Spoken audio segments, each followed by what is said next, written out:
যা নেই ভারতে তা নেই মহাভারতে, অর্থাৎ যে বস্তুটি মহাভারতের গল্পে পাওয়া যায় না তা ভারতবর্ষ তথা পুরো সংসারে কোথাও পাওয়া যাবে না। মহাভারত হল সংস্কৃত ভাষায় রচিত প্রাচীন ভারতের দুটি প্রধান মহাকাব্যের অন্যতম। এই মহাকাব্যটি সংস্কৃত শাস্ত্রের ইতিহাস অংশের অন্তর্গত। মহাভারতের বিশালতা তথা দার্শনিক গূঢ়তা সম্পর্কে বলা যেতে পারে, এটি কেবল ভারতের পৌরাণিক আখ্যানই নয়, বরং এটিকে সমগ্র হিন্দু ধর্ম এবং বৈদিক দর্শন ও সাহিত্যের সার সংক্ষেপ বলা যায়। মহাভারত নামটির উৎপত্তি প্রসঙ্গে একটি আখ্যান প্রচলিত আছে। সেটি হলো, দেবতারা তুলাযন্ত্রের একদিকে 4টি বেদ রাখেন ও অন্যদিকে বৈশম্পায়ন প্রচারিত ভারত গ্রন্থটি রাখলে দেখা যায় ভারত গ্রন্থটির ভার 4টি বেদের চেয়েও অনেক বেশি। সেই কারণে ভারত গ্রন্থের বিশালতা দেখে দেবগণ ও ঋষিগণ এর নামকরণ করলেন মহাভারত। একে পঞ্চম বেদও বলা হয়। আগের পর্বে আমরা শুনেছি সমুদ্র মন্থনের কাহিনী আর গরুর কিভাবে সেই অমৃত নিয়ে এলেন তার মাকে দাসিত্ব থেকে মুক্ত করার জন্য। সেই কাহিনী শুনে শৌনক বললেন যে কদ্রুর অভিশাপ শুনে তার পুত্রেরা কি করেছিল বলো, মানে কদ্রুর ছেলেরা কি করেছিল, এবার সেই কাহিনী তুমি বলো।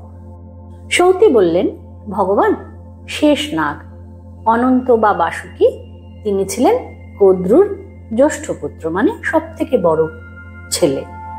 তিনি তার মায়ের অভিশাপের পর নানা পবিত্র তীর্থে গিয়ে কঠোর তপস্যা করতে লাগলেন। ব্রহ্মা তখন তার কাছে এসে বললেন যে তুমি কি চাও বলো। তখন শেষনাগ উত্তর দিলেন যে আমার ভাইরা খুব কুটিল মন্দমতি, তারা আমার বৈমাত্রেয় ভাই গরুরকে হিংসা করে। আমি পরলোকেও ওই কুটিল ভাইদের সংসর্গ চাই না, সেই জন্য আমি ঠিক করেছি আমি তপস্যা করে প্রাণ বিসর্জন দেব। তখন ব্রহ্মা বললেন যে আমি জানি তোমার ভাইরা যে এরকম মন্দমতি অর্থাৎ খারাপ, সে আমি জানি, তোমার ভাইদের আচরণ আমি জানি। ভাগ্যক্রমে তোমার ধর্ম বুদ্ধি হয়েছে, কিন্তু তুমি তো ভালো, সুতরাং তুমি আমার আদেশে বন সাগর শহর চঞ্চল যে পৃথিবী, সেই পৃথিবীতে গিয়ে নিশ্চল করে ধারণ করো। মানে এই যে পৃথিবী ঘুরছে, সেই পৃথিবীকে তুমি শান্ত করো, ধারণ করো, এটা আমার আদেশ।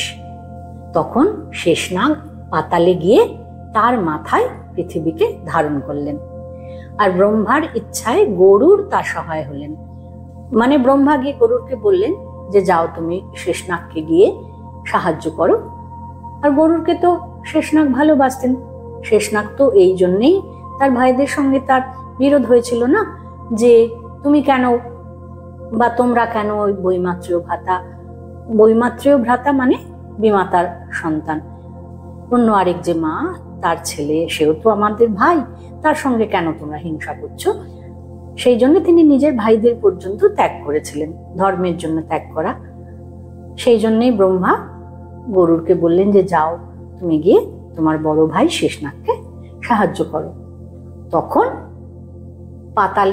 পাতাল রাজ্যে তো সাপেদের বাস, সেটা নাগরাজ্য। সেই নাগরাজ্যের রাজা হিসেবে বাসুকীকে অভিষিক্ত করলেন, নাগরাজ পদে অভিষিক্ত করলেন সেই পাতালবাসী নাগেরা। এইবার বাসুকী কি করলেন, বাসুকী তার ধার্মিক যে ভাইরা আছে, এই গরুরের আরো যারা ভাই আছে, তারা তো খুব ধর্মপ্রাণ ছিলেন। আসলে তার মা কদ্রুই তো ভীষণ কুটিলমতি ছিলেন, উনি মূলত শাপ দিয়েছিলেন যে আমার কথা যে না শুনবে সে আমার সঙ্গে থাকবে না। মা যে অভিশাপ দিয়েছিলেন সেই মার অভিশাপটাকে কি করে খণ্ডন করা যায় সেটা নিয়ে তারা চিন্তা ভাবনা করতে লাগলেন। বিভিন্ন নাগেরা অর্থাৎ বিভিন্ন সাপেরা বিভিন্ন রকম উপায় বললেন, কিন্তু বাসুকি কোনোটাতেই রাজি হলেন না। তখন ওই এলাপত্র নাগ ওই মায়ের কোলে বসে শুনেছে যে ব্রহ্মা দেবগণকে বলেছেন যে তপস্বী পরিব্রাজক জরৎকারু রৌরসে বাসুকীর ভগিনী, মানে বাসুকীর যে বোন আমরা জানি তিনি মনসা দেবী, সেই মনসা দেবীর গর্ভে আস্তিক নামে এক পুত্র জন্মগ্রহণ করবেন। তিনি ধার্মিক হবেন এবং তিনি এই নাগ কুলকে রক্ষা করবেন। অর্থাৎ ব্রহ্মা দেবতাদের এটি বলেছেন যে ওই জরৎকারু রৌরসে বাসুকীর ভগিনী মানে মনসা দেবীর গর্ভে আস্তিক নামে এক পুত্র জন্মগ্রহণ করবেন, তিনি ওই ধার্মিক সাপেদের রক্ষা করবেন। তারপর বাসুকী অনেক খুঁজে খুঁজে ওই মহর্ষি জরৎকারুকে পেলেন। পেয়ে তিনি তার বোনকে ওই মহর্ষি জরৎকারুকে সম্প্রদান করলেন। বাসুকীর বোন ছিলেন মনসা, আরেক নাম তার জরৎকারু। সেই ধার্মিক তপস্বী তিনি বাসুকীর দেওয়া ঘর, সেই ঘরে সস্ত্রীক বাস করতে লাগলেন। মানে কি, এখন আমরা যেটা বলি যে ঘর জামাই, জরৎকারু তাকে নিয়ে এলেন। বাসুকী তার বোনকে বিয়ে দিলেন, দিয়ে জরৎকারুকে ঘরে নিয়ে এলেন। আর এই জরৎকারু তার বউকে বললেন যে দেখো, তুমি যদি কখনো আমার অপ্রিয় কোনো কাজ করো তাহলে কিন্তু আমি এই বাড়ি ছেড়ে চলে যাব। বাসুকীর বোন তাতেই সম্মত হলেন, তাতেই রাজি হলেন। রাজি হয়ে তিনি একদম বকের মতন পতির সেবা করতে লাগলেন এবং যথাকালে তিনি গর্ভবতী হলেন। একদিন মহর্ষি তার কোলে মাথা রেখে ঘুমোচ্ছিলেন। এমন সময় সূর্য ডোবে ডোবে, এবার সন্ধে দিতে হবে, উঠতে হবে, যেমন যা গৃহস্থের ধর্ম ছিল। তখন আলো জ্বালবে, আরো বিভিন্ন কাজ আছে, সন্ধে হয়ে যাচ্ছে। তখন কি আর করবেন, বাধ্য হয়ে তিনি আস্তে করে তার স্বামীকে জাগালেন। ব্যাস, মহর্ষি বলেইছিলেন যে তুমি আমার অমতে যদি যাও, আমার ইচ্ছার বিরুদ্ধে যদি কোনো কাজ করো তাহলে আমি চলে যাব। মহর্ষি রেগে গেলেন, গিয়ে বললেন তুমি আমাকে ঘুম ভাঙিয়ে দিলে, তুমি আমার অপমান করেছো, আমি আর তোমার কাছে থাকবো না। আমি যতক্ষণ ঘুমিয়ে থাকবো ততক্ষণ তো সূর্যের অস্ত যাওয়ার ক্ষমতা নেই। কিছু করার নেই, তিনি যখন বলেইছেন, অনেক অনুনয় বিনয় করলেন তার স্ত্রী, কিন্তু কিছুতেই তিনি তার কথা ফেরালেন না। তিনি চলেই গেলেন, কিন্তু যাওয়ার সময় তার পত্নীকে বলে গেলেন, তার বউকে বললেন যে তুমি ভাগ্যবতী, তোমার গর্ভে অগ্নির মতন তেজস্বী পরম ধর্মাত্মা বেদজ্ঞ ঋষি আসছেন, তিনি তোমার গর্ভে আছেন। যথা সময়ে বাসুকীর বোন তার দেবকুমারের মতো এক সন্তান হলো, পুত্র সন্তান। তিনি চ্যাবনের ছেলে প্রমতির কাছে বেদ শিক্ষা করলেন। মহর্ষি জরৎকারু চলে যাওয়ার সময় তার পত্নীর গর্ভস্থ সন্তানকে লক্ষ্য করে বলেছিলেন অস্তি, অর্থাৎ আছে তোমার গর্ভে অগ্নির সমান তেজ সম্পন্ন মহর্ষি সন্তান তোমার গর্ভে আছে, পরম ধর্মাত্মা বেদজ্ঞ ঋষি সন্তান তোমার গর্ভে আছে, অস্তি বলেছিলেন। সেই জন্য তার পুত্রের নাম হলো আস্তিক। শৌনক জিজ্ঞাসা করলেন, জন্মেজয় তার পিতার মৃত্যুর বৃত্তান্ত জানতে চাইলে তাকে মন্ত্রীরা কি বলেছিলেন? শৌনক এবার জিজ্ঞাসা করছেন যে জন্মেজয় তার পিতার মৃত্যুর যে বৃত্তান্ত জানতে চাইছিলেন, তখন মন্ত্রীরা তাকে কি বলেছিলেন? তখন সৌতী বললেন, জন্মেজয়ের মন্ত্রীরা এই ইতিহাস বলেছিলেন। বলে তিনি কোন ইতিহাস বলতে শুরু করলেন? অভিমন্যু উত্তরার পুত্র মহারাজ পরীক্ষিত কৃপাচার্যের শিষ্য এবং গোবিন্দের প্রিয় ছিলেন। 60,000 বছর বয়স পর্যন্ত রাজত্ব করার পর দূরদৃষ্টক্রমে তার প্রাণ নাশ হয়। জন্মেজয়ের মন্ত্রীরা কোন ইতিহাস বলেছিলেন? না, অভিমন্যু আর উত্তরার পুত্র মহারাজ পরীক্ষিতের ইতিহাস। এইবার এইখান থেকেই মহাভারতের সূচনা হলো। মহাভারতের মূল গল্পের শুরু হলো কিন্তু এইখান থেকে। তার মানে এতক্ষণ আমরা যেটা শুনছিলাম সেটা ছিল মহাভারতের কাহিনীর ফ্ল্যাশব্যাক। বৈশম্পায়ন ফ্ল্যাশব্যাক বলতে শুরু করেছিলেন, আর এইখান থেকে মহাভারতের কাহিনীর শুরু, অর্থাৎ 7 পুরুষের কাহিনী বলতে শুরু করেন বৈশম্পায়ন। আমরা যে আগে আগে এই পরীক্ষিতেরই পূর্বপুরুষদের কাহিনী দিয়ে কিন্তু শুরু করেছি, মূল মহাভারতের কাহিনীতে কিন্তু যায়নি। এবং মহাভারত কিন্তু এইভাবেই লেখা হয়েছিল। এখন যেমন আমরা দেখি যে উপন্যাস, ছোট গল্প, এই যে বিভিন্ন কাহিনীর বর্ণনায় আমরা যেমন পাই যে ফ্ল্যাশব্যাক দিয়ে শুরু হলো, কাহিনী শুরু হলো, পরপর আস্তে আস্তে মূল কাহিনীতে ঢুকলো, মহাভারত ঠিক সেই রকম। এবং এই মহাভারতের এই ট্রেন্ড, এই মহাভারতের লেখার এই যে ধরন, সেইটাই কিন্তু চলে আসছে, সেইটাই কিন্তু এখন আধুনিক কালেও গ্রহণ করা হয়। আধুনিক কালে উপন্যাস, বিভিন্ন দেশে উপন্যাস, ছোট গল্প সব কিন্তু এই স্টাইলে লেখা হয়। মানে মহাভারতের এই যে লেখনীর এই যে স্টাইল, এটা একদম মডার্নাইজড ছিল, যে কারণে আধুনিক কালেও কিন্তু এটিকেই গ্রহণ করা হয়। আবার একবার ফ্ল্যাশব্যাক, তারপরে আবার চলে যায় কাহিনীর মাঝখানে, আবার শেষ থেকে কাহিনী শুরু হয়। ঠিক সেইভাবে মহাপ্রস্থানের পর্বে কিন্তু আমরা দেখি এই অভিমন্যুর পুত্র পরীক্ষিতকে রাজ্যে অভিষিক্ত করে যুধিষ্ঠির হস্তিনাপুর ত্যাগ করলেন। মহাভারতের কাহিনী শেষ হলো।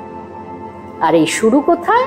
না, এই সেই পরীক্ষিত, তার মৃত্যু, অভিমন্যুর পুত্র পরীক্ষিত, তার মৃত্যু দিয়ে কিন্তু মহাভারতের কাহিনী শুরু হচ্ছে।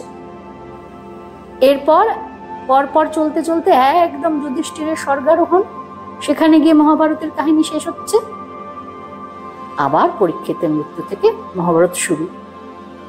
কত সুন্দর একটা স্টাইলে লেখা যে এই পরীক্ষিতের পুত্রই হচ্ছে জন্মেজয়। এই জন্মেজয়ের যে সর্পযজ্ঞ, সেই সর্পযজ্ঞর শেষে বৈশম্পায়ন ব্রহ্মহত্যার পাপ থেকে জন্মেজয়কে রক্ষা করার জন্য মহাভারতের কাহিনী বর্ণনা করে শোনান। একটি ইউনিক স্টাইলে মহাভারত লেখা হয়েছিল। এই মহাভারতের স্টাইলিংটা বিশদে বর্ণনা করার জন্য, বোঝানোর জন্য, যে হঠাৎ করে মাঝখানে পরীক্ষিতের কাহিনীটা কি করে এলো, যে না হঠাৎ করে মাঝখানে নয়, আমরা এতক্ষণ ফ্ল্যাশব্যাক শুনছিলাম, ফ্ল্যাশব্যাক শুনতে শুনতে আমরা এলাম পরীক্ষিতের কাছে। সেই পরীক্ষিতকে জানতে গেলে আমরা চলে যাব কুরুক্ষেত্রের যুদ্ধের 18 নম্বর দিনে। আমরা একটু এগিয়ে যাই, আবার আমরা পিছিয়ে আসব ফ্ল্যাশব্যাকে। এইভাবেই মহাভারতের কাহিনী লেখা হয়েছে। ওই জন্য পরীক্ষিতের পরিচয় আমরা জানি না, পরীক্ষিতের পরিচয়তে আমরা যাচ্ছি।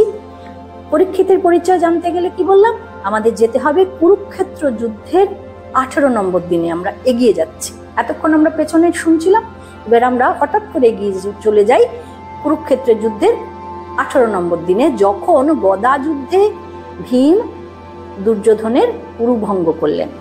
মৃত্যু পথযাত্রী দুর্যোধন, তিনি অশ্বত্থামাকে শেষ সেনাপতি অভিষিক্ত করে গেলেন।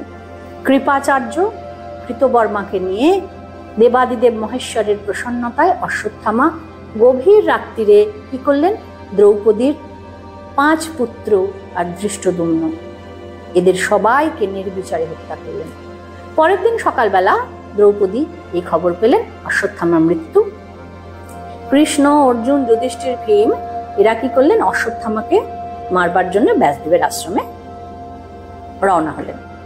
মারতে হবে অশ্বত্থামাকে, কারণ অশ্বত্থামা দ্রৌপদীর 5 পুত্র, ধৃষ্টদ্যুম্ন ছিলেন দ্রৌপদীর ভাই, সবাইকে নির্বিচারে হত্যা করেছেন। সকালবেলা জানতে পারলেন।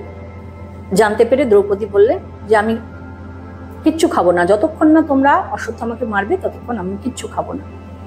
অশ্বত্থামা লুকিয়ে রয়েছে ব্যাসদেবের আশ্রমে, কৃষ্ণ সহ পাণ্ডবরা সেখানে গেছেন। যেতেই তো অশ্বত্থামা ভয় পেয়ে গেছে। সে তখন তার বাবা দিয়েছিলেন ব্রহ্মশির অস্ত্র, সেই ব্রহ্মশির অস্ত্র প্রয়োগ করলেন।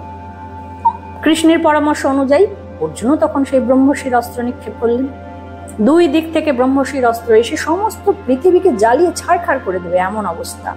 তখন ব্যাসদেব আর নারদ এই দুজন এই দুই অস্ত্রের মাঝখানে দাঁড়িয়ে দুজনকেই বললেন, তোমরা অস্ত্র সম্বরণ করো, পৃথিবী জ্বলে পুড়ে খাক হয়ে যাবে। অর্জুন তো সংযত ছিলেন, তিনি বেদজ্ঞ, তিনি অস্ত্র সম্বরণ করলেন। কিন্তু অশ্বত্থামা অত্যন্ত অসংযত ছিলেন, অত্যন্ত ক্রোধী, তিনি অস্ত্র সম্বরণ করতে পারলেন না। অশ্বত্থামার অস্ত্র, উত্তরা তখন গর্ভবতী ছিলেন, উত্তরার গর্ভে গিয়ে শেষ পাণ্ডব পুত্র তাকে পর্যন্ত দ্বিখণ্ডিত করলেন। এটা অনেকটা আমরা জেনেছি যে যখন, যে কারণে আমরা এখনো ভয় পাই, জাপানে যখন অ্যাটম বোম পড়েছিল তখন আমরা জানি যে ওই অ্যাটম বোমের যে অ্যাটমিক রিয়াকশন, তাতে গর্ভস্থ শিশুরা পর্যন্ত বিকৃত বিকলাঙ্গ হয়েছিল। অনেকটা সেই কথাই মনে করায়। যাই হোক, অশ্বত্থামার সেই অস্ত্র তো শেষ পাণ্ডব পুত্রকেও দ্বিখণ্ডিত করে দিল। কৃষ্ণ তখন প্রতিশ্রুতি দেন যে যথাসময়ে তিনি এই দ্বিখণ্ডিত পাণ্ডব সন্তানকে পুনর্জীবিত করবেন। কৃষ্ণ বললেন, তোমার কোনো চিন্তা নেই, একে আমি আবার জীবিত করে দেব। অশ্বত্থামা তার মাথার মণি অর্জুনকে দিতে বাধ্য হন, আর কৃষ্ণের অভিশাপে পুতিগন্ধময় নরক সদৃশ এক দেশে তিনি নির্বাসিত হলেন। যথা সময়ে উত্তরার ওই গর্ভস্থিত দ্বিখণ্ডিত সন্তানের জন্ম হয়, আর প্রতিশ্রুতি মতো কৃষ্ণ তাকে সংযুক্ত করেন ও জীবন দান করেন। কুরুবংশ যখন শেষ, পরিকীর্ণ হয়ে গেল, তখন এই সন্তানের জন্ম হয়। তাই জন্য কৃষ্ণ তার নাম রাখেন পরীক্ষিত। এই হলো পরীক্ষিতের জন্ম বৃত্তান্ত। এই পরীক্ষিত দীর্ঘকাল রাজত্ব করেছিলেন, 60 বছর রাজত্ব করেছিলেন পরীক্ষিত। 60 বছর রাজত্ব করার পর তার প্রাণ নাশ হয়। কিভাবে প্রাণ নাশ হয়? যুধিষ্ঠির যখন মহাপ্রস্থানে যাবেন তখন হস্তিনাপুরের রাজসিংহাসনে পরীক্ষিতকে বসিয়ে গেলেন, আর কৃপাচার্যকে তার অস্ত্র শিক্ষার ভার দিয়ে গেলেন। কুরুক্ষেত্র যুদ্ধের শেষের ঘটনা।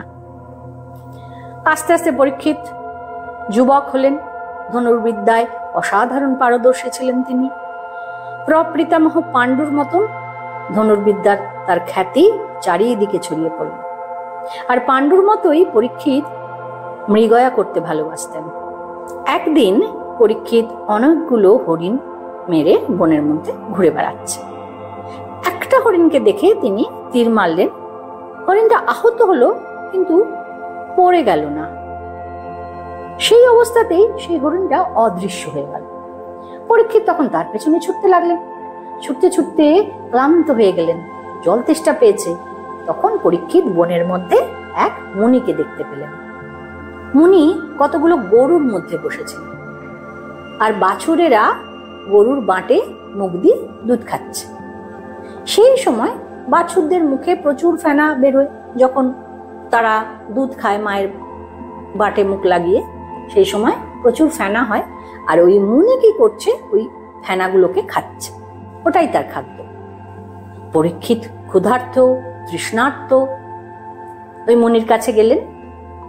মুনির কাছে পৌঁছে তার হাতের ধনুক উপরে তুলে তাকে তিনি আত্মপরিচয় দিলেন যে, মহর্ষি, আমি অভিমন্যুর পুত্র রাজা পরীক্ষিত। আমি একটি হরিণকে শরাঘাত করেছিলাম, মানে ধনুক দিয়ে মেরেছিলাম, সে পালিয়ে গেছে। আপনি কি তাকে দেখেছেন? মুনি সেই সময় মৌনব্রতী ছিলেন। মৌনব্রতী মানে সে কথা বলবে না কারোর সঙ্গে। ব্রত ভঙ্গের ভয়ে তিনি রাজাকে কোনো উত্তর দিলেন না। রাজা রেগে গেলেন। ক্রুদ্ধ রাজা মুনির গলায় একটি মরা সাপ ঝুলিয়ে দিয়ে চলে গেলেন। ধনুকে করে একটা মরা সাপ তুলে ওর গলায় দিয়ে চলে গেল রাগের চোটে। ওই মহর্ষির শৃঙ্গী নামে এক অল্প বয়স্ক পুত্র ছিল, একটা ছেলে ছিল, তার নাম ছিল শৃঙ্গী। সে অল্প বয়সেই মহা তপস্বী, মহাব্রতচারী, মহাতেজা। তার ক্রোধ ছিল অত্যন্ত প্রবল, খুব রাগ ছিল তার। তার রাগ হলে তাকে প্রসন্ন করা খুব কষ্ট। তাকে রাগ হলে তার সেই রাগ সম্বরণ করা, তাকে প্রসন্ন করা, অর্থাৎ তাকে শান্ত করা খুব মুশকিল। শৃঙ্গী অত্যন্ত সংযত। পদ্মাসনে বসে তিনি প্রাণীর হিত কামনায় ব্রহ্মার উপাসনায় মগ্ন ছিলেন, যে কি করলে প্রাণীকুলের মঙ্গল হবে সেই জন্য তিনি উপাসনা করছিলেন, ব্রহ্মার উপাসনা করছিলেন। ব্রহ্মা তার তপস্যায় সন্তুষ্ট হলেন, হয়ে তিনি বাক সিদ্ধ হওয়ার বরদান করলেন। বাক সিদ্ধ মানে তুমি যা বলবে সেটা সিদ্ধি লাভ করবে, যেটা বলবে সেটাই সত্যি হবে। শৃঙ্গীর খুব আনন্দ, তিনি প্রসন্ন মনে গৃহে ফিরলেন, বাড়ি ফিরে এলেন। বাড়ি ফিরে এসে কৃষ নামে এক ঋষি কুমার তার বন্ধু ছিল। কৃষও খেলার সময় হাসতে হাসতে কৌতুক ছলে মানে মজা করে শৃঙ্গীকে বললেন, শৃঙ্গী তুমি তেজস্বী তপস্বী, আবার তোমার বাবাও তেজস্বী তপস্বী, অথচ দেখো তোমার বাবা কাঁধে করে একটা মৃতদেহ সব মানে একটা মরা নিয়ে বসে আছে, দেখো তুমি আর গর্ব করো না তো? এত তোমার তেজ, এত তোমার তপস্যার ফল, তোমার বাবা কিনা একটা মরা সাপ নিয়ে আছে, তুমি আর গর্বও করো না? তুমি আমাদের মতন এইরকম আমাদের মতো ঋষি কুমাররা যেখানে কথা বলে সেখানে আর তুমি যেও না, তাতে তুমি অংশগ্রহণ করো না। তোমার পুরুষ হওয়ার যে অভিমান বা তোমার এই যে দর্প অহংকার সব বৃথা। তুমি এখনই যাও, তোমার ওই সবধারী পিতাকে দেখতে পাবে, মানে তোমার বাবা একটা মরা নিয়ে বসে আছে দেখতে পাবে। কৃষ এই কথা বললে শৃঙ্গী তো খুব রেগে গেলেন, এভাবে কৃষ অপমান করেছে তাকে। কৃষের দিকে তাকিয়ে শৃঙ্গী তখন প্রশ্ন করলেন যে আমার পিতা সব ধারণ করেছেন কেন? শৃঙ্গী কৃষকে বলছেন যে কেন, কি ব্যাপার, আমার বাবা এরকম মরা নিয়েছেন কেন? তখন কৃষ ঘটনাটা বললেন। ওর বাবা তো মৌনব্রত ধারণ করেছে, তো বলতে পারবে না, অথবা বাবার কাছে হয়তো তখনও যায়নি। কৃষকে তখন জিজ্ঞেস করছেন আর কি উনি যে কি ব্যাপার, এটা হয়েছে কেন? তখন কৃষ বলছেন যে রাজা পরীক্ষিত মৃগয়া এসেছিলেন, তিনি তোমার বাবার গলায় একটা মরা সাপ ঝুলিয়ে দিয়ে গেছে। তখন শৃঙ্গী আবার জিজ্ঞেস করছে আমার বাবার অপরাধ কি ছিল? তখন বলছে যে অভিমন্যুর পুত্র রাজা পরীক্ষিত মৃগয়া এসেছিলেন, তিনি একটা বান দিয়ে একটা হরিণকে বিদ্ধ করেছেন। রাজা তাকে অনুসরণ করেছেন কিন্তু হরিণটা ধরতে পারেন। আর তোমার বাবা মৌনব্রত অবলম্বন করেছেন। তোমার বাবাকে রাজা জিজ্ঞেস করছেন হরিণের বিষয়ে, কিন্তু ব্রতভঙ্গের ভয়ে তোমার বাবা উত্তর দেননি। তখন রাজা ধনুকের একদিক দিয়ে একটা মরা সাপ তোমার বাবার গলায় ঝুলিয়ে দিয়ে চলে গেছে।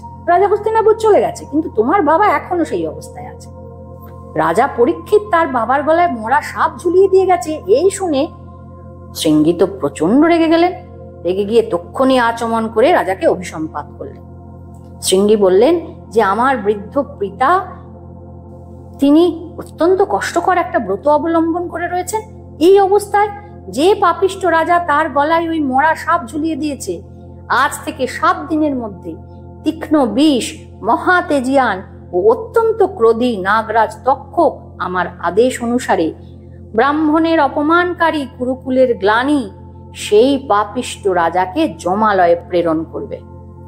অর্থাৎ তিনি 7 দিনের পর তীক্ষ্ণ বিষ মহাতেজিয়ান অত্যন্ত ক্রোধধারী নাগরাজ তক্ষককে আদেশ দিলেন যে তুমি যাও, ওই ব্রাহ্মণকে অপমান করেছে ওই কুরুকুলের গ্লানি যে পাপিষ্ট রাজা, তাকে তুমি জমালয়ে পাঠাবে। শৃঙ্গী তখন বাবার কাছে গেলেন, গিয়ে ওই সেই ঝুলন্ত সাপ সমেত বাবাকে দেখে বাবাকে বললেন যে দেখুন বাবা, আমি এরকম এরকম অভিশাপ দিয়েছি ওনাকে। তখন মহর্ষি শ্রমিক মৌনি ভঙ্গ করে পুত্রকে বললেন যে তুমি আমার প্রীতিকর কাজ করনি, তুমি যে কাজটা করেছো সেই কাজে আমি মোটেই খুশি হইনি, তুমি আমার প্রীতিকর কাজ করনি। তপস্বীদের এত ক্রোধ ভালো না, তপস্বীরা কখনো এত রাগ করে না।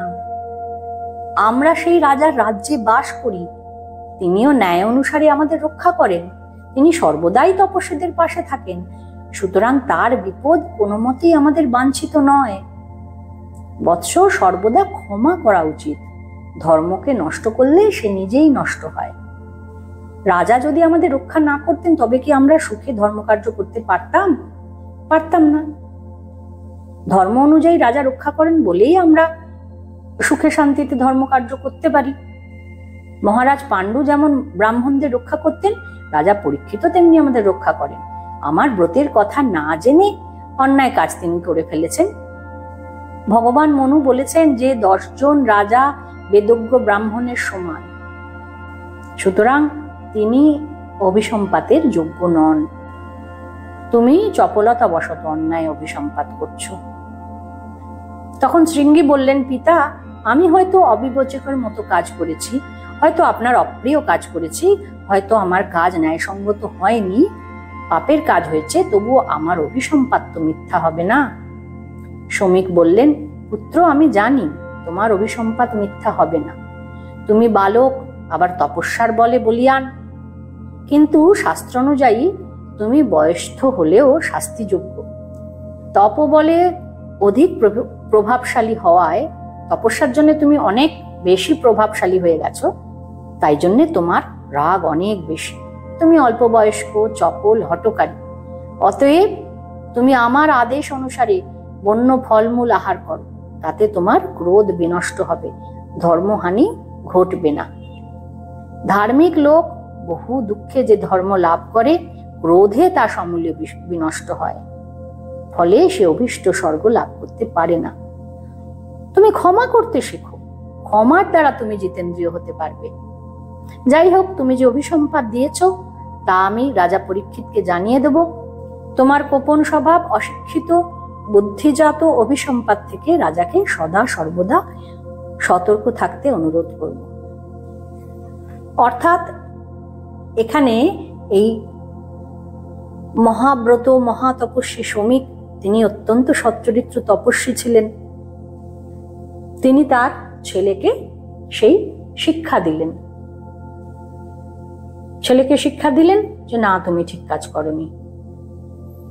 এই শিক্ষা দিয়ে তিনি কি করলেন, তিনি গৌরমুখ নামে তার এক শিষ্যকে তিনি রাজা পরীক্ষিতের কাছে পাঠালেন। গৌরমুখ রাজধানীতে প্রবেশ করে রাজা দ্বারা বিশেষভাবে সম্মানিত হলেন এবং শমিক মুনির নির্দেশ অনুযায়ী সমস্ত ঘটনা আনুপূর্বিক, মানে কি কি হয়েছে আগা থেকে গোড়া পর্যন্ত সমস্তটাই রাজাকে জানালেন। গৌরমুখ বললেন, মহারাজ, আপনি পরম ধার্মিক জিতেন্দ্রীয় মহাতপস্বী শমিক মুনির মৌনব্রত কালে তাঁর গলায় মৃত সাপ ঝুলিয়ে দিয়েছিলেন। মুনি আপনাকে ক্ষমা করেছিলেন, কিন্তু তার পুত্র করেননি। তিনি আপনাকে অভিসম্পাত দিয়েছেন। আজ থেকে 7ম দিনে তক্ষক নাগ আপনার মৃত্যুর কারণ হবে। মহর্ষি শমিক আপনাকে বিশেষভাবে আত্মরক্ষা করতে বলেছেন। রাজা পরীক্ষিত মুনির গলায় সাপ ঝুলিয়ে আগে থেকেই অনুতপ্ত ছিলেন। এইবার অভিসম্পাত শুনে তো রাজা ভীষণ দুঃখ পেলেন। বিশেষ করে তিনি যখন জানতে পারলেন যে মহামুনি শমিক মৌনব্রতধারী ছিলেন, তখন তিনি আরো অনুতপ্ত হলেন। অভিসম্পাত শুনে তিনি যতটা না দুঃখিত হলেন, তার থেকে আরো বেশি দুঃখিত হলেন যে তিনি শমিককে অপমান করেছেন এইভাবে। তিনি গৌরমুখের কাছে প্রার্থনা করলেন, অর্থাৎ তিনি গৌরমুখকে বললেন যে মহর্ষি শমিককে বলুন আমি অত্যন্ত অনুতপ্ত, তিনি যেন আমাকে অনুগ্রহ করেন। এই বার্তা তিনি গৌরমুখ মারফত মহর্ষি শমিকের কাছে পাঠালেন। পাঠানোর পর গৌরমুখ চলে গেল। তখন তিনি মন্ত্রীদের নিয়ে পরামর্শ করতে শুরু করলেন। পরামর্শ করে তিনি একটাই স্তম্ভ, একটা সিঙ্গেল একটা থাম, একটা স্তম্ভ তৈরি করে তার উপরে একটা সুরক্ষিত প্রাসাদ তৈরি করলেন। সেই প্রাসাদ রক্ষার জন্য প্রচুর প্রহরী তারা স্তম্ভ থেকে শুরু করে সব জায়গায় রক্ষা করছেন এবং সমস্ত জায়গায় চারিদিকে সাপের চিকিৎসক, সাপের বিষের ওষুধ, সর্প মন্ত্রসিদ্ধ ব্রাহ্মণ সবাই রয়েছে, যাতে কোনোভাবেই সাপ আসতে না পারে। সেই প্রাসাদে আর কারোর প্রবেশের কোনো অধিকার ছিল না। এইবার 7th ডেতে কি হলো না, সর্পদংশনের শ্রেষ্ঠ চিকিৎসক কাশ্যপ তিনি এলেন। তিনি তাড়াতাড়ি করে রাজার চিকিৎসার জন্য ওই স্তম্ভ প্রাসাদের দিকে যাত্রা করলেন। তিনি শুনেছিলেন যে নাগরাজ তক্ষক পরীক্ষিতকে দংশন করে যমরায় পাঠাবে, অর্থাৎ পরীক্ষিতকে কামড়ে মেরে ফেলবে। তিনি বললেন, তক্ষক মারুক, তক্ষক কামড়া, আমি রাজাকে ঠিক বাঁচিয়ে দেব। এতে আমার ধর্ম রক্ষা হবে, আবার প্রচুর পয়সা করি, ধন লাভ হবে, প্রচুর কিছু পাবো, রাজাকে বাঁচাবো না, রাজা তো আমাকে সেই তুলনায় প্রচুর, রাজার প্রাণ বাঁচাতে পারলে তো বিরাট অনেক কিছু পাবো রাজার থেকে। এইসব ভাবতে ভাবতে কাশ্যপ আসছে। এইবার নাগরাজ তক্ষক তখন এক বৃদ্ধ ব্রাহ্মণের বেশে সেই রাস্তা দিয়ে যাচ্ছে। পথে তক্ষক কাশ্যপকে দেখতে পেলেন আর প্রশ্ন করলেন যে কি ব্যাপার, আপনি এত তাড়াতাড়ি কোথায় যাচ্ছেন, কিসের জন্য, কোন কাজের জন্য যাচ্ছেন আপনি? তখন কাশ্যপ উত্তর দিলেন যে আজ নাগরাজ তক্ষক রাজশ্রেষ্ঠ পরীক্ষিতকে দংশন করবে, অর্থাৎ কামড়াবে, তখন আমি পরীক্ষিতকে সুস্থ করে দেবো, সেই জন্য আমি যাচ্ছি। আমি বিষবিদ্যা জানি, বিষের চিকিৎসা করতে আমি অত্যন্ত পটু, আমি রাজাকে বাঁচাবো, ওই জন্য যাচ্ছি। তক্ষক বললেন, ব্রাহ্মণ, আমি সেই তক্ষক, আমার বিষের তেজে আজ পরীক্ষিত দগ্ধ হবেন, আপনি ফিরে যান, আমি দংশন করলে আপনি তার চিকিৎসা করতে পারবেন না। ব্রাহ্মণ কাশ্যপ বললেন, হ্যাঁ, তুমি দংশন করলে আমি রাজাকে সুস্থ করতে পারবো, এই বিষয়ে আমি নিশ্চিত, তুমি কি বলছো? তখন তক্ষক কাশ্যপকে বললেন যে ঠিক আছে, আমি যা কিছু দংশন করছি, অর্থাৎ বিষ দিচ্ছি, তুমি দেখো বাঁচাতে পারো কিনা। এই বলে সামনে একটা বিরাট বট গাছ ছিল, সেই বট গাছে ছবল মারল। তক্ষকের প্রচন্ড বিষে পুরো বট গাছটা জ্বলে পুড়ে ছাই হয়ে গেল। কাশ্যপ তখন সেই ছাইগুলো এক জায়গায় করে নিয়ে মন্ত্র করতে শুরু করলেন। দেখা গেল মন্ত্রের মাহাত্ম্যে গাছটাতে প্রথমে অঙ্কুর, তারপরে দুটো একটা পাতা, তারপর আরো পাতা, ছোট ছোট ডাল বেরোচ্ছে, শেষে বড় বড় ডালপালা দিয়ে গাছটা সেই আবার আগের মতন হতে লাগলো। তক্ষক তো এই দেখে অত্যন্ত বিস্মিত হয়ে গেল, অবাক হয়ে গেল, বুঝতে পারলো যে হ্যাঁ, এই যথেষ্ট শক্তিশালী বলে। তখন তক্ষক কাশ্যপকে প্রণাম করলেন। প্রণাম করে তিনি আবার একটা প্রশ্ন করলেন যে কোনো বস্তু লাভ করার জন্য কি আপনি সেখানে যাচ্ছেন? কাশ্যপ তখন উত্তরে বললেন যে হ্যাঁ, ধন লাভের জন্যই আমি যাচ্ছি রাজা পরীক্ষিতের কাছে। তখন তক্ষক বললেন যে পরীক্ষিত আপনাকে যা অর্থ দিতেন, আমি তার থেকেও বেশি অর্থ দেব আপনাকে, পরীক্ষিতের আয়ু শেষ হয়েছে। সুতরাং কশ্যপ নয়, কশ্যপ মুনি, আর ইনি হলেন কাশ্যপ। কাশ্যপ তাকে বাঁচাতে পারবেন না, যত বড়ই তিনি সর্পবিদ্যায় পটু হন না কেন, তিনি বাঁচাতে পারবেন না। এই কথাটা তিনি বললেন তক্ষককে। এই কথা শুনে কাশ্যপ তখন ধ্যান করলেন। ধ্যান যোগে তিনি জানলেন যে হ্যাঁ, তক্ষক যা বলছে সেটা ঠিক, পরীক্ষিতের আয়ু শেষ হয়েছে। আর তক্ষক এটা বুঝতে পারলেন যে কাশ্যপের কিন্তু ক্ষমতা আছে, ক্ষমতা নেই একদম তা নয়, কিন্তু যেহেতু পরীক্ষিতের আয়ু শেষ হয়ে গেছে, তো বাঁচাতে পারবে না, বাঁচাতে না পারলে তো ধন লাভ হবে না, ওই জন্য তিনি বললেন। অথবা এমনটাও ভাবতে পারি যে ওকে সেই পয়সার লোভ দিয়ে যে আমি ডবল দেব, ও বুঝতে পারছে যে এ বাঁচিয়ে দেবে, আমি ডবল দেব, তুমি আর যেও না, করে ওকে নিরস্ত করলেন। তক্ষক কাশ্যপের ইচ্ছা অনুযায়ী ধন দান করলেন, কাশ্যপ চলে গেল। কাশ্যপ চলে গেল, তখন তক্ষক তাড়াতাড়ি বিদ্যুতের বেগে সেই প্রাসাদের দিকে যাত্রা করলেন। রাস্তায় শুনতে পাচ্ছে যে বহু লোক পরীক্ষিতকে রক্ষা করার জন্য এক জায়গায় হয়েছে। তখন তক্ষক কি করলেন না, অনেক নাম, প্রচুর সাপকে তিনি ডাকলেন, আর তাদের তপস্বীর বেশে প্রচুর ফলমূল নিয়ে পরীক্ষিতের প্রাসাদে সেগুলোকে পৌঁছে দিতে বললেন। এই ফলগুলো পৌঁছে দাও, তোমাদের যেতে হবে না, ফল পাঠিয়ে দাও। আর তক্ষক কি করলেন, একটা সূক্ষ্ম কালো রঙের কৃমির বেশে, কৃমির রূপ ধরলেন, ধরে একটা ফলের মধ্যে লুকিয়ে রইলেন। আর ওই তপস্বী রূপী নাগেরা, সাধুরা এসেছে ফল দিতে, পরীক্ষিতের কাছে ফলমূল পৌঁছে গেল, সাধুরাও চলে গেল। রাজা তখন তার মন্ত্রী আর বন্ধুদের মধ্যে সেই সব ফলমূলগুলো, অত ফল কি হবে, ফলমূলগুলো দান করে দিচ্ছেন। কিন্তু কি অদ্ভুত ব্যাপার, যেই ফলটার মধ্যে তক্ষক নাগ কৃমি রূপে ছিল, সেই ফলটা কিন্তু তিনি নিজে খাবে বলে নিলেন, আর বাদ বাকি ফলগুলো অন্যদের সার মন্ত্রী বন্ধু তাদের সব দিয়ে দিলেন। রাজা যেই ফলটা খেতে যাবে, ওই ফলের ভেতর থেকে একটা ছোট্ট রোগা কালো একটা কৃমি বেরিয়ে এলো। রাজা সেই কৃমিটাকে হাতে করে বললেন, সূর্য অস্ত যাচ্ছে, মৃত্যুতে আমার দুঃখও নেই, ভয়ও নেই। শৃঙ্গি মুনির বাক্য সত্য হোক, এই কৃমিটাই তক্ষক নাগ হয়ে আমাকে দংশন করবে, তাহলে শমিক মুনির প্রতি আমার অপরাধের প্রায়শ্চিত্ত হবে। এই কথা বলে সেই ফলের সঙ্গে কৃমিটাকে পরীক্ষিত নিজের গলায় রাখলেন। আর তখনই তক্ষক নিজের মূর্তি ধারণ করলেন, করে রাজার গলা একেবারে ঘিরে তাকে ভয়ঙ্কর গর্জন করে রাজাকে দংশন করলেন। রাজা পরীক্ষিতের মৃত্যু ঘটল। পরীক্ষিতের মৃত্যুর পর রাজপুরোহিত আর মন্ত্রীরা পারলৌকিক কাজকর্ম সম্পন্ন করলেন আর তার শিশুপুত্র জন্মেজয়কে রাজা করলেন। যথাকালে কাশীরাজ সুবর্ণ বর্মার কন্যা বপুষ্টমার সঙ্গে জন্মেজয় বিয়ে হল। আর এই জন্মেজয় আর বপুষ্টমা তারা মহানন্দে কাল কাটাতে লাগলেন। প্রতি পর্বে গল্পের আকারে আপনারা মহাভারতের যে কাহিনী শুনছেন সেটি মহর্ষি বেদব্যাস রচিত মূল মহাভারতের বঙ্গানুবাদ। এই মহান সাহিত্যকর্মটি বাংলায় অনুবাদ করেছেন সাহিত্যিক শ্রী রাজশেখর বসু। এই মহাভারতের কাহিনী যদি আপনাদের শুনতে ভালো লাগে তাহলে চ্যানেলটিকে সাবস্ক্রাইব করবেন এবং ভিডিওটির প্রতিটি পর্বে লাইক করবেন এবং যাদের শোনাতে ইচ্ছুক তাদের অবশ্যই শেয়ার করবেন। পরবর্তী পর্বে আমরা শুনবো আরো মহাভারতের কাহিনী।